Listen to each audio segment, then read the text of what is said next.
News flash में आपका स्वागत है। बढ़ते हैं आज की ताज़ा खबरों की ओर। देश में लोकसभा चुनाव 7 चरणों में होने जा रहे हैं, जिनमें से पहले चरण के चुनाव 19 अप्रैल को नागौर लोकसभा क्षेत्र में होंगे। लोकसभा चुनाव पहले चरण यानी 19 अप्रैल को होंगे। चुनाव को लेकर उम्मीदवारों का प्रचार अभियान जारी है। वहीं दूसरी ओर मतदाताओं ने भी आने वाले जनप्रतिनिधियों से कई उम्मीदें लगा रखी है।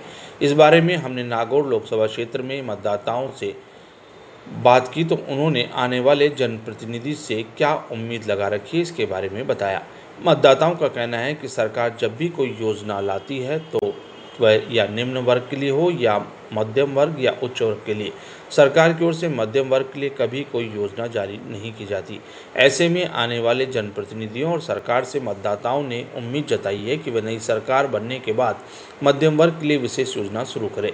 शिक्षाविद बंसीलाल कांसोटिया सहित कुछ मतदाताओं ने देश में रोजगार उन्मुख शिक्षा की कल्पना करते हुए मांग की कि जो भी शिक्षा नीति है उसमें बदलाव करके इस तरह की शिक्षा दी जाए कि शिक्षा हासिल करने के बाद युवाओं को रोजगार के लिए भटकना ना पड़े।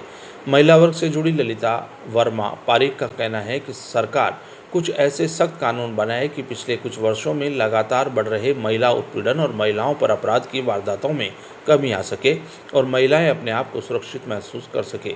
कमल कुमार गौड़ ने बताया कि सरकार को मध्यम वर्ग के लोगों के लिए भी कुछ विशेष योजना बनानी होगी। सबसे ज़्यादा बेरोजगार मध्यम वर्ग के लोग हैं। उन्होंने कहा कि पिछले 10 सालों में महंगाई बहुत ज़्यादा बढ़ती जा रही है और आने वाली नई सरकार और आने वाले नागौर लोकसभा क्षेत्र के सांसद से हमारी उम्मीद है कि जनता की समस्या के लिए आगे आकर बात रखें और महंगाई पर अंकुश लगाने पर विचार करें। जो शिक्षा नीति बने आगे जाके, वो शिक्षा नीति रोजगारोन्मुखी शिक्षा नीति बने और ऐसी शिक्षा नीति बने कि जो बेरोजगार लोग हैं, जो बेरोजगार स्टूडेंट आगे आएंगे, उनको शिक्षा रोजगार मिलता रहे। दूसरी बात जो हम देखते हैं कि आजकल जो कंपटीशन की भावना के अंदर, जो कोटा के अंदर जो बच्चे हैं, जो ज़्यादातर आत्महत्याएं कर रहे हैं शिक्षा को लेके, तो ऐसी शिक्षा ऐसी हो जो बच्चों में संस्कार देने और जो बच्चों में एक अच्छे प्रेरणा के रूप में बच्चों को प्रेरणा मिले, ऐसी शिक्षा हो, मेरा ऐसा कहना है। हाँ, इसके लिए कुछ करना चाहिए। जो अवसाद में आ रहे हैं तो बच्चों को ऐसी शिक्षा हो जो उनको प्रेरणा दे, प्रेरित करे आगे जाके और उनमें अच्छा नॉलेज पर पैदा हो। आज तक या तो जो भी उच्च श्रेणी के लोग बाग हैं उनको फ़ायदा मिलता है, या जो एकदम लोअर कैटेगरी के लोग बाग हैं जैसे बीपीएल है, एपीएल है, उनको फ़ायदा मिलता है। जबकि सबसे ज़्यादा वोट बैंक जो है वो मध्यम श्रेणी का है और मध्यम श्रेणी के लिए आज तक किसी भी गवर्नमेंट ने, किसी भी सरकार ने कोई ऐसी योजना नहीं बनाई जिससे मध्यम वर्ग को कोई फ़ायदा हो सके। मध्यम वर्ग में सबसे ज़्यादा बेरोज़गारी रहती है। मध्यम वर्ग जो अभी महंगाई में सबसे ज़्यादा परेशान जो रहते हैं वो मध्यम वर्ग ही सबसे ज़्यादा परेशानी में रहता है।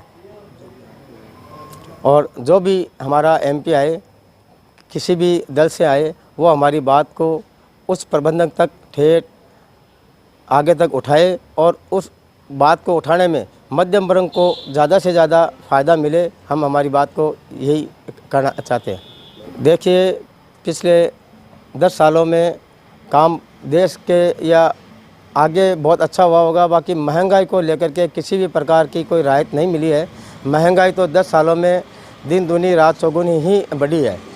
तो महंगाई में अगर राहत मिलती है तो मध्यम वर्ग को बहुत ज़्यादा फ़ायदा। आने वाले लोकसभा चुनाव के जनप्रतिनिधियों से मेरी अपेक्षा है कि जो वुमेन एम्पावरमेंट और सेफ्टी के जोन को लेकर के है, कि जैसे पिछले कई सालों से भी हम देख रहे हैं कि सरकार अपनी तरफ से प्रयास कर रही है, लेकिन उतने स्तर के प्रयास नहीं हुए कि आज महिला अपने आप को सुरक्षित महसूस करे। हम देख रहे हैं कि आज भी अपराधी खुलेआम घूमते हैं, महिलाओं पे अत्याचार भी उसी वे में होते जा रहे हैं जैसे पहले चल रहे थे। तो इसके लिए थोड़ी कड़ी सख्ती हो और ऐसे एक नए कानून इस तरीके से सरकार लेके आए कि हर महिला अपने आप को सुरक्षित महसूस करे। और थोड़ा हम देखें कि महिलाओं की जो रसोई की तरफ भी अगर हम देखें तो महंगाई की दर बढ़ती ही जा रही है, तो सरकार से हमारी अपेक्षा है कि महंगाई की दर को भी कम करें ताकि आम जन को रसोई से संबंधित कोई परेशानी नहीं हो। हर व्यक्ति अपनी जो बेसिक आवश्यकताएं होती है, रोटी, कपड़ा, मकान, उससे लेकर के वह सुरक्षित महसूस करे अपने आप को।